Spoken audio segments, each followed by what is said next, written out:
नमस्कार दोस्तों, मेरा नाम है जय शर्मा और आज जो है वो है 1 अप्रैल, मतलब कि अप्रैल फूल्स डे। लेकिन अपने साथ जो है मेरे ख्याल से यहाँ पे मजाक जो है वो नहीं करा जा रहा है। जीएसटी प्राइस जो है वाकई में इंक्रीज हो गई है फोन कंपनीज के ऊपर लगभग 50%। और ये वाला डिसीजन जो है वो जीएसटी काउंसिल ने जो है वो करा है अपनी 16 मार्च को। इसके अंदर फोन के ऊपर जो है वो लगभग 6% का इंक्रीज जो है वो देखा जाएगा, जहाँ पे जीएसटी के प्राइसेस जो है वो 12% से जो है वो 18% पर जो है वो डायरेक्ट हाइक होंगी। इसका मतलब ओवरऑल तरीके से ये है कि जितने भी जो फोन है, जितने भी स्मार्टफोन्स जो है वो काफ़ी ज़्यादा जो है वो महंगे होने वाले हैं और काफ़ी ज़्यादा मतलब कि लगभग 6% जो है वो महंगे होने वाले हैं अभी आने वाले दिनों के अंदर। एंड टू बी ऑनेस्ट काफ़ी ज़्यादा कंपनी से जो है वो अनाउंसमेंट करना जो है वो स्टार्ट कर भी दी है।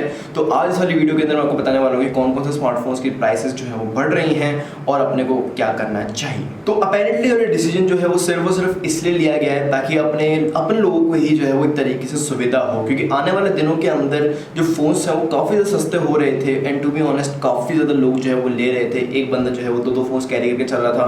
And to be honest India के अंदर जो है वो काफ़ी ज़्यादा फ़ोन कंजप्शन चालू हो गया था और काफ़ी ज़्यादा लोग जो है एक तरीके से फोन्स के मार्केट में उतर गए थे। टी सीरीज़ की जो है वो 100 मिलियन सब्सक्राइबर क्रॉस हो गए थे, क्योंकि सबके सब इंडियंस जो है वो स्मार्टफोन्स चला रहे थे मस्ती से। एंड टू बी ऑनेस्ट सब कुछ जो है वो अच्छा चल रहा था। लेकिन टू बी ऑनेस्ट देखा जाए तो कोविड-19 जैसे ही स्टार्ट हुआ है तो आप लोगों को खुद को महसूस हो रही है कि ये वाली चीज़ की अब जो है वो इंटरनेट उस तरीके से नहीं चल रहा है, अच्छा उतनी अच्छी तरीके से सर्विसेज वगैरह जो है वो नहीं मिल पा रही हैं जितनी पहले मिला करती थी। एंड टू बी ऑनेस्ट का रीज़न जो है वो ये है क्योंकि काफ़ी ज़्यादा लोग जो है वो कंजप्शन के अंदर जो है वो आ चुके हैं और काफ़ी ज़्यादा लोग जो है वो रिसोर्सेज का कंजप्शन कर रहे हैं जितना लोगों को नहीं करना चाहिए। एंड इस वजह से जो है फ़ोन की प्राइसेस बढ़ रही हैं ताकि उस कंजप्शन को जो है एक तरीके से बैलेंस आउट कर सकें, रिसोर्सेज को जो है बढ़ा सकें और ज़्यादा से ज़्यादा पैसे जो है वो ला सकें और 2025 तक सबको जो है वो नॉर्मल कर सकें। तो टू बी ऑनेस्ट देखा जाए तो लॉन्ग टर्म के अंदर इसका कोई इफेक्ट जो है वो पड़ना नहीं चाहिए और सबको जो है वो सही लगना चाहिए। लेकिन अभी जो है वो कंपनीज परेशान हो रही हैं क्योंकि ऑलरेडी यूएस के कंपैरिजन में रुपीस की वैल्यू जो है वो लगातार जो है वो डिक्रीज हो रही है। एंड उसकी वजह से जो है वो प्राइसेस को कंपटीशन में रखना जो है वो काफ़ी ज़्यादा मुश्किल पड़ रहा है Xiaomi जैसी कंपनीज के लिए।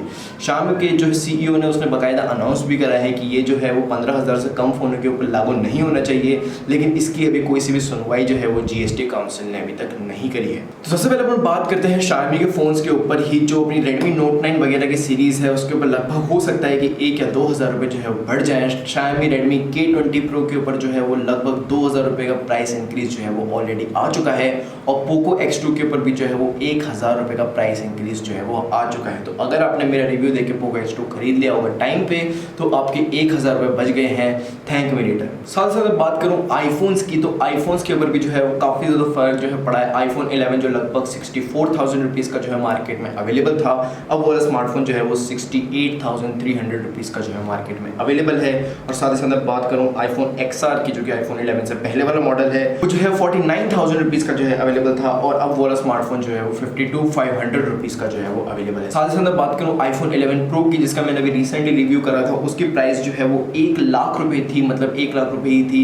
उसके बाद अभी रिसेंटली उसका प्राइस ऑलरेडी इंक्रीज हुआ था, बीच में फोकट ही 1,000 रुपये जो है उसकी प्राइस बढ़ गई थी और अब जो है उसकी प्राइस लगातार जो है वो लगभग 5,000 रुपये जो है वो और बढ़ गई है। तो अब ये जो है प्राइस टैग 1,06,600 के ऊपर जो है वो बिक रहा है, जो कि काफ़ी ज़्यादा है एज़ कम्पेयर टू जब मैंने इस वाले स्मार्टफोन को खरीदा था। लगभग 6,600 रुपये जो है इसकी प्राइस बढ़ गई है उस टाइम से लेकर अब तक। iPhone 11 Pro Max की बात करूँ तो ये वाला स्मार्टफोन जो है वो 1,11,200 का अवेलेबल था और अब ये वाला स्मार्टफोन जो है वो 1,17,100 का जो है वो अवेलेबल है।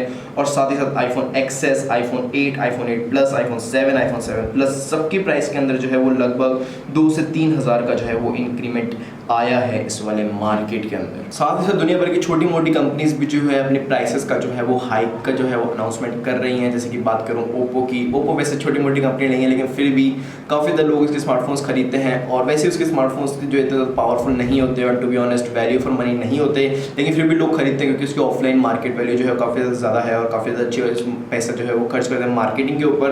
एंड उसके अंदर भी जो है प्राइस इंक्रीज आई है। साथ ही साथ Realme ने भी जो है वो प्राइस इंक्रीज का अनाउंसमेंट जो है वो कर दिए। तो Realme 6 Pro जो कि एक तरीके से Redmi Note 9 Pro को जो है वो टक्कर दे रहा था, अब ये वाला स्मार्टफोन जो है वो लगभग 18,000 का मिलेगा, मतलब कि Poco X2 को भी वाला स्मार्टफोन जो है वो टक्कर देगा। लेकिन मैंने थोड़े से टाइम पहले Realme X2 Pro का जो है वो रिव्यू करा था और इस वाले स्मार्टफोन की प्राइस जो है बिल्कुल सेम टू सेम है, इसके अंदर जो है वो ज़रा सा भी फर्क नहीं आया है। Realme के लगभग हर एक स्मार्टफोन के ऊपर जो है आपको 1,000 रुपीज़ का इंक्रीमेंट देखने को मिलेगा, सिवाय Realme X2 Pro के और सिवाय Realme X2 Pro master addition के। Realme X2 Pro के ऊपर आपको कोई सा भी डिफरेंस जो है वो देखने को नहीं मिलेगा, लेकिन Realme X2 Pro master addition के ऊपर आपको 2000 का इंक्रीमेंट जो है वो देखने को मिलेगा। साथ ही साथ मैं अपनी बिलवड कंपनी सैमसंग की बात करूं तो सैमसंग ने भी जो है वो प्राइस हाइक की अनाउंसमेंट जो है वो कर दी है। Samsung Galaxy Z Flip, Samsung Galaxy S20 series और गैलेक्सी नोट 10 सीरीज और दुनिया भर के जितने भी स्मार्टफोन्स हैं दूसरे जो सैमसंग के आपको अवेलेबल है मार्केट के अंदर, उन सब के अंदर जो है वो आपको प्राइस हाइक जो है वो देखने को मिल रही है। सैमसंग गैलेक्सी Z Flip की प्राइस जो है वो लगभग 1,09,999 रुपये थी जब ये स्मार्टफोन इंडिया के अंदर रिलीज हुआ था, लेकिन अब इसकी प्राइस जो है वो 1,15,890 की हो गई है। तो लगभग आपको 6,000 का प्राइस इंक्रीज यहाँ पर भी देखने को मिल रहा है। साथ ही नोट 10 के अंदर भी जो है वो आपको 3 से 4,000 रुपए का जो है वो इंक्रीमेंट देखने को मिल रहा है उसकी ओवरऑल प्राइस के अंदर। सैमसंग के थोड़े सस्ते फोन्स के अंदर आपको ज्यादा इंक्रीमेंट जो है वो देखने को नहीं मिलेगा, सिर्फ 100-200 रुपए का ही डिफरेंस देखने को मिलेगा, लेकिन ये भी फिर भी देखा जाए तो एक तरीके से काफी ज्यादा है। सैमसंग गैलेक्सी S20 सीरीज के अंदर भी जो है वो आपको 4,901 रुपए का इंक्रीमेंट जो है वो देखने को मिल रहा है उसके हर एक स्मार्टफोन के ऊपर। मैंने इस वाले स्मार्टफोन का रिव्यू नहीं करा अभी तक, एंड टू बी ऑनेस्ट अब शायद कोरोना वायरस आउटब्रेक के बाद ही मैं इसका रिव्यू जो है वो कंप्लीट कर पाऊंगा, क्योंकि जो बंदा मेरे को सैमसंग गैलेक्सी S20 प्रोवाइड करवाता है वो इस वाले शहर में नहीं है, वो बाहर जो है फंसा हुआ है। तो अपेरेंटली मैं उसके शहर में आने का इंतजार कर रहा हूँ, जो कि ऑब्वियसली कोरोना वायरस आउटब्रेक के बाद ही वो आ पाएगा। OnePlus 8 सीरीज भी जो है वो भी लॉन्च होने वाली है। इसकी एक्सपेक्टेड प्राइस जो है वो 50 से 55,000 की थी, लेकिन टू बी ऑनेस्ट इसके अंदर भी जो है वो लगभग 2 से 3,000 का जो है वो आपको इंक्रीमेंट जो है वो देखने को मिल सकता है। तो इसकी प्राइस जो है वो 55,000 से 60,000 के बीच में जो है वो रह सकती है OnePlus 8 Pro की। हालांकि जो नॉर्मल वाला सस्ता वाला वेरिएंट है OnePlus 8 Lite या OnePlus 8X जो भी रिलीज होने वाला है अभी साथ में OnePlus के, उसकी प्राइस जो है उसको डिटरमिन करना जो है वो थोड़ा सा मुश्किल है, क्योंकि उसको पहले से कभी रिलीज नहीं हुआ है स्मार्टफोन, अभी नया निकाल रहे हैं वो लोग मिड रेंज सेगमेंट के अंदर। तो इसकी प्राइस जो है वो कम ही होगी, बट ओवरऑल उतनी कम नहीं होगी जितनी कम इसके GST प्राइस हाइक से पहले होने वाली थी। तो अपेरेंटली इसके अंदर भी जो है वो 1-2 हज़ार का फर्क तो आएगा ही सही। स्मार्टफोन्स के साथ ही साथ हो सकता है कि दुनिया भर के इलेक्ट्रॉनिक्स के ऊपर भी जो है प्राइस हाइक जो है वो अनाउंस हो जाए आने वाले दिनों के अंदर, ताकि ये लोग जो है वो एक तरीके से पूरा बेनिफिट उठा सकें और प्राइस को जो है वो जितना हो सके उतना काटने की कोशिश कर सकें। क्योंकि अक्सर ऐसा होता है कि किसी एक कंपनी के पास अगर मिड रेंज फ़ोन्स भी होते हैं और हाई रेंज फ़ोन्स भी होते हैं, तो वो हाई रेंज फ़ोन के ऊपर थोड़ी सी प्राइस बढ़ा के मिड रेंज फ़ोन को थोड़ा सस्ता कर देते हैं ताकि उसकी अच्छी खासी जो है वो सेल हो।